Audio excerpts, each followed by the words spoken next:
السلام علیکم دوستوں، آج ہم اپنی اس ویڈیو میں سرکار دو عالم محمد مصطفیٰ صلی اللہ تعالیٰ علیہ وسلم کی پیدائش کے بارے میں ذکر کریں گے اور عرب کے اتہاس میں ایک بہت ہی مشہور گھٹنا اصحاب فیل کے بارے میں بھی ذکر کریں گے۔ حضرت عبداللہ جو سرکار دو عالم محمد مصطفیٰ صلی اللہ تعالیٰ علیہ وسلم کے والد ہیں، آپ کی شادی مدینہ میں قبیلہ بنو زہرہ میں ہوئی۔ آمنہ بن وہب بن عبد مناف سے، جن کے پتا وہب کا انتقال ہو چکا تھا، ان کے چاچا وہیب نے ان کی پرورش کی تھی اور انہوں نے ہی یہ رشتہ سویکار کیا تھا۔ سرکار دو عالم محمد مصطفیٰ صلی اللہ تعالیٰ علیہ وسلم کی پیدائش کے بارے میں محمد بن شیاب کتوی کا کہنا ہے کہ حضرت عبداللہ نے شادی کے بعد بی بی آمنہ کے پاس صرف 3 دن ہی قیام کیا تھا، پھر وہ قافلے کے ساتھ شام چلے گئے تھے۔ شام سے واپس آتے سمے حضرت عبداللہ بیمار ہو گئے اور مدینہ میں بنو عدی ابن النجار کے ہاں ٹھہر گئے، جو آپ کے ماموں ہوتے تھے۔ 1 ماہ یہاں بیمار رہے اور انتقال ہو گیا۔ قدرت کو یہی منظور تھا کہ آپ پیدائشی یتیم ہوں۔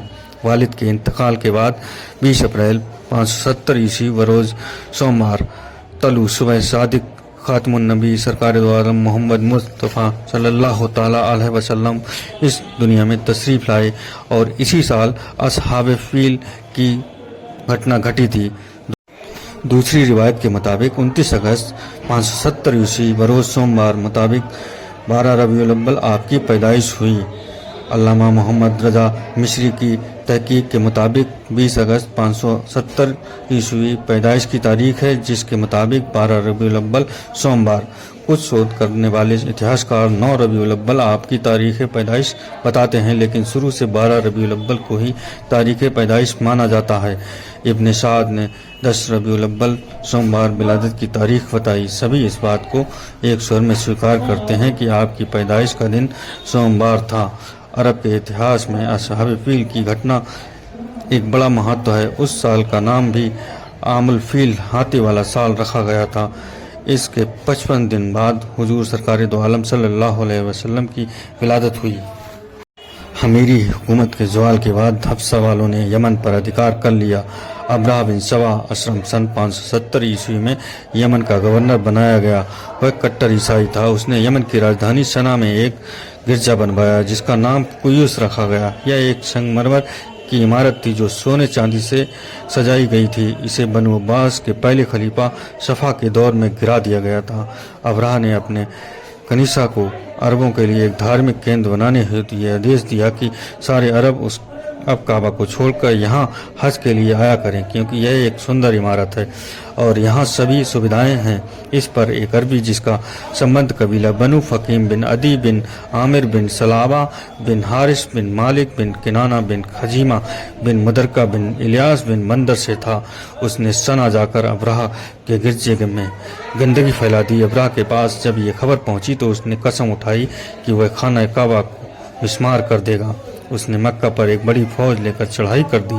اس کی فوج میں ہاتھی بھی تھے جو عربوں نے پہلے کبھی نہیں دیکھے تھے۔ طائف میں پہنچ کر اس نے پڑاؤ ڈالا۔ اس کے آدمیوں نے مکہ والوں کے مویشی پکڑ لیے، جس میں عبد المطلب کے 200 اونٹ بھی تھے۔ ابرہہ نے حنات حمیری کو اپنا دودھ بنا کر بھیجا اور کہلایا کہ ہم جنگ نہیں چاہتے، ہم تو صرف کعبے کو گرانے کے لیے آئے ہیں۔ عبد المطلب دودھ کے ساتھ ابرہہ کے پاس گئے اور انہوں نے سمجھوتے کی کوشش کی، لیکن وہ کامیاب نہیں ہو سکے۔ وہ واپس آ گئے۔ ابرہہ نے کعبے کی اور پیش قدمی کی، لیکن وہ وہاں تک نہیں پہنچ سکا۔